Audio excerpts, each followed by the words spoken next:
Құрметті халқым, менің армысыздар, бармысыздар.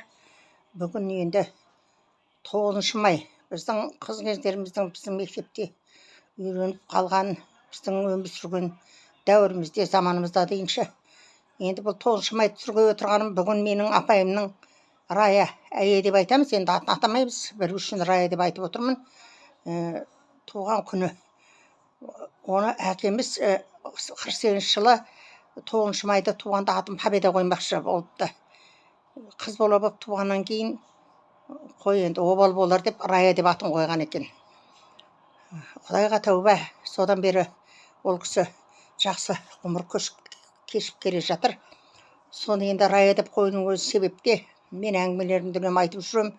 Әкем окопта жараланып жатқанда Берлинге азақ 15 километр шамасы дейді енді.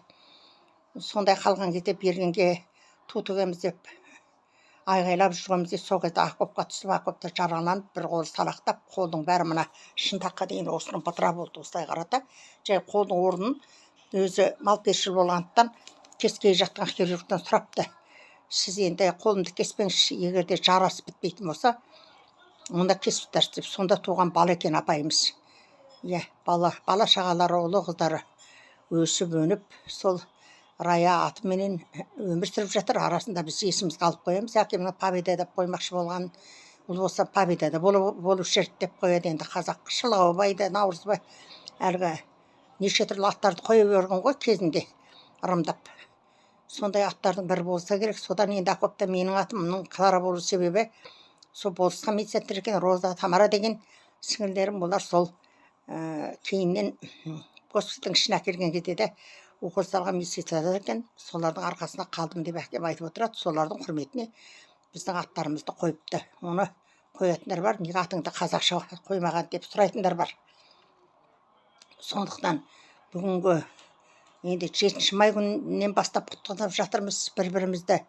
Жеңіс күнінің біздің жеткен күні, жеңіске оңайлықшылықпен шыққан жоқ, әрбір отбасында зардап шекпеген ата-ана болған жоқ, әрбір босағаны, әрбір төрді әлгі жаңа соқпай өткен жоқ соғыстың өрті. Сондықтан соғыс болмасын, халқымызда бейбітшілік, ұрпақтарымызға бейбітшілік болсын деп сіздерді бүгінгі апайым туған күнмен қоса тағы да мерекелеріңізбен құттықтап қояйын.